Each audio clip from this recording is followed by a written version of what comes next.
Hello friends, मैं गौरव मिगरानी। Journal entries का हमारा ये वीडियो नंबर 9 है।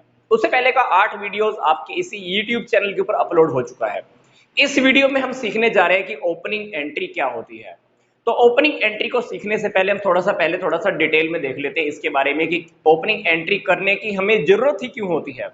सिंपल सी बात, मान लो किसी बिजनेसमैन ने 1 अप्रैल 2016 को बिजनेस स्टार्ट किया। बिजनेस स्टार्ट करने के बाद उसने पूरा साल ट्रांजैक्शन की होगी, जर्नल में एंट्री की होगी, लेजर में, trading account, profit and loss account, balance sheet.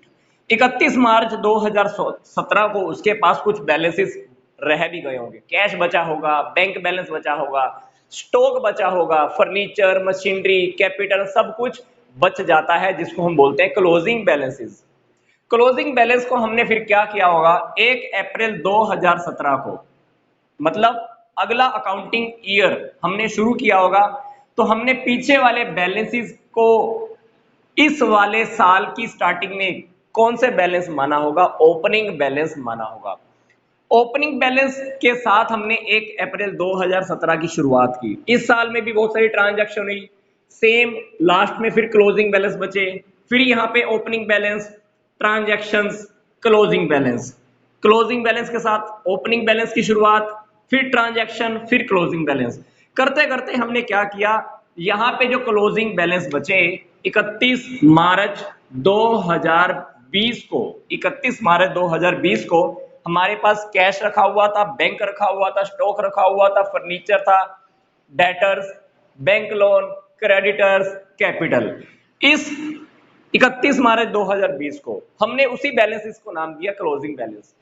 हमने तो बिजनेस अभी आगे भी करना था। 1 अप्रैल 2020 को अभी हमारा बिजनेस फिर से स्टार्ट होता है, अकाउंटिंग पीरियड, मतलब अकाउंटिंग पीरियड स्टार्ट होता है। तो हम क्या करते हैं, सबसे पहले हम जो पीछे वाले जो बैलेंस बचे हुए होते हैं, सबसे पहले हम उसको स्टार्ट करते हैं।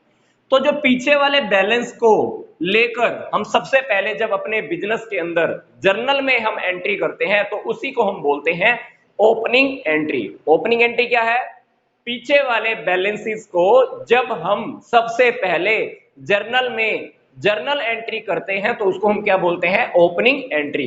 तो हमारे पास 1 अप्रैल 2020 को ये फॉलोइंग बैलेंसेस हमारे पास रखे हुए हैं। क्या क्या रखा हुआ है, cash, bank, stock, furniture, debtors, bank loan, creditor, capital, ये हमारे पास पहले से रखा हुआ है। तो हम क्या करते हैं, बुक्स हमने अभी स्टार्ट की है इस साल की, तो सबसे पहले हम इन्हीं बैलेंस को सबसे पहले रिकॉर्ड कर लेते हैं, क्योंकि ये बैलेंस रिकॉर्ड होने के बाद हमको फिर बाकी ट्रांजैक्शन भी रिकॉर्ड करनी होती है। परचेज किया, परचेज रिटर्न किया, सेल रिटर्न किया, उसने पैसा दिया, मैंने पैसा दिया, बैंक से पैसा निकलवाया, ऐसा किया वैसा किया, फिर बाद में वो ट्रांजैक्शन भी रिकॉर्ड करनी होती है। तो उस ट्रांजैक्शंस की रिकॉर्डिंग से पहले हम सबसे पहले ये वाली ट्रांजैक्शंस को ही रिकॉर्ड कर लेते हैं। इस ट्रांजैक्शन को हम रिकॉर्ड कैसे करेंगे, ये देखो, जितनी भी एसेट हमारे पास हैं उनको आप डेबिट कर दीजिए। Cash account debit, bank account debit, आपके पास स्टॉक रखा हुआ है, स्टॉक को भी डेबिट कर दीजिए। आपके पास फर्नीचर रखा हुआ है, आप उसको भी डेबिट कर दीजिए। आपके पास डेटर्स हैं, डेटर्स मतलब हमारी एसेट्स, डेटर्स को भी आप क्या कर दीजिए, डेबिट कर दीजिए। अब लाइबिलिटीज की बारी, सारी एसेट्स में डेबिट में लिख जाऊं। लाइबिलिटीज में कौन कौन सी लाइबिलिटीज है, देखो, बैंक लोन, बैंक से मैंने लोन लिया हुआ था, कितने का, 2 लाख का। क्रेडिटर्स, 2 क्रेडिटर्स, क्रेडिटर से 1 लाख रुपए मैंने क्रेडिटर्स को भी देना है। मेरे पास पहले से ही कैपिटल मुझे पता है, कैपिटल है 1 लाख रुपए की। कैश में कितना है, 1 लाख। बैंक बैलेंस 2 लाख मेरे पास बैंक में है।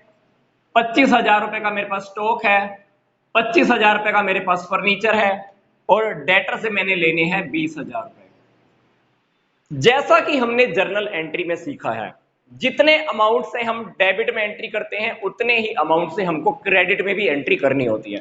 मतलब डेबिट का बैलेंस क्रेडिट के बैलेंस के इक्वल होना चाहिए। अब यहां पे देखो क्या हो रहा है, क्रेडिट मैंने कितने रुपए से किया है, 4 लाख रुपए से। क्रेडिट मैंने कितने से किया है, 4 लाख से। अगर मैं डेबिट का टोटल लगाऊं, डेबिट का टोटल आ रहा है 3,70,000 रुपए। यहां पे तो मतलब कुछ गड़बड़ है? नहीं, गड़बड़ कुछ नहीं है।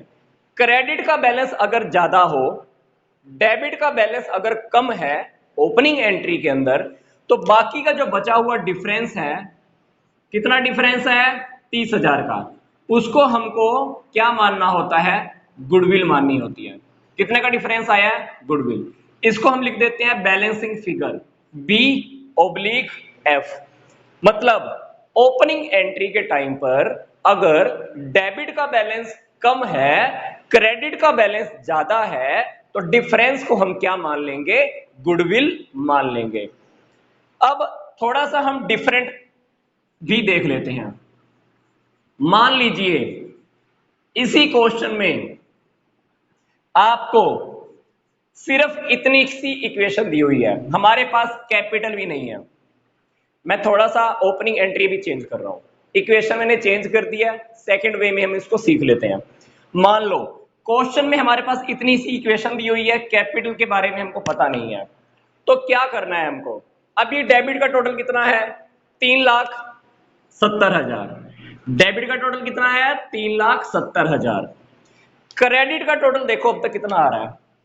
क्रेडिट का टोटल आ रहा है 3 लाख रुपए। ओपनिंग एंट्री करते समय अब जब क्रेडिट का टोटल ज्यादा हो गया है, डेबिट का टोटल कम है, क्वेश्चन में हमको कैपिटल भी नहीं पता है, तो डिफरेंस हमको क्या मान लेना है? कैपिटल मान लेना है। अब हम ये मानकर चलेंगे कि 70,000 रुपए की हमारी क्या है? कैपिटल है। Is it clear? ये हमारी हो गई कैपिटल। मतलब मैं आपको फिर से रिपीट कर देता हूं, ओपनिंग एंट्री हमको सबसे पहले करनी होती है। जैसे ही हमारा अकाउंटिंग पीरियड 1 अप्रैल को स्टार्ट होता है, ओपनिंग एंट्री मतलब पीछे वाले बैलेंसेस को सबसे पहले आप जर्नल में एंट्री कर लीजिए। एंट्री करते हुए, ओपनिंग एंट्री करते हुए अगर डेबिट का बैलेंस कम रह जाता है, क्रेडिट का बैलेंस ज्यादा हो जाता है, हमको क्या मानना है? गुडविल मानना है। अगर क्वेश्चन में गुडविल नहीं दी हुई है, सॉरी, अगर क्वेश्चन में कैपिटल नहीं दी हुई है और डेबिट का बैलेंस ज्यादा हो जाए, क्रेडिट का बैलेंस अब कम हो जाए, तो बचे हुए बैलेंस को मेरे को क्या मानना है? कैपिटल मानना है। क्योंकि हमने एक क्वेश्चन में पहले भी सीखा है कि assets is equal to liabilities plus capital. इस क्वेश्चन में यही हुआ है। एसेट हमारे पास कितनी है? 3,70,000 रुपए की, इज इक्वल टू लायबिलिटीज कितनी है? 3 लाख की। कैपिटल का मुझे पता नहीं है, तो कैपिटल कितनी आ जाएगी? 70,000 रुपए आ जाएगी। तो इसको हम बोलते हैं ओपनिंग एंट्री। ओपनिंग एंट्री करने के बाद अप्रैल के महीने में आपकी ट्रांजैक्शन अभी होनी है। कौन सी ट्रांजैक्शन होनी है? परचेज की करोगे आप, सेल्स की करोगे, तो इसके बाद आप वो ट्रांजैक्शन अपनी कंटिन्यू कर सकते हो। उन ट्रांजैक्शंस के बारे में मैं आपको पीछे वाली वीडियोस में बहुत कुछ सिखा चुका हूं। मैं उसी ट्रांजैक्शंस की ही बात कर रहा हूं। परचेज की एंट्री करो, सेल्स की करो, बेड डेट्स की करो, बैंक की करो, जो भी ट्रांजैक्शन करनी है करो, पर उससे पहले हमको क्या करनी होती है? ओपनिंग एंट्री 1 अप्रैल को कर लेनी होती है। तो ये हमारा वीडियो कंप्लीट हो चुका है। यहां तक का वीडियो देखने के लिए आपका बहुत बहुत धन्यवाद।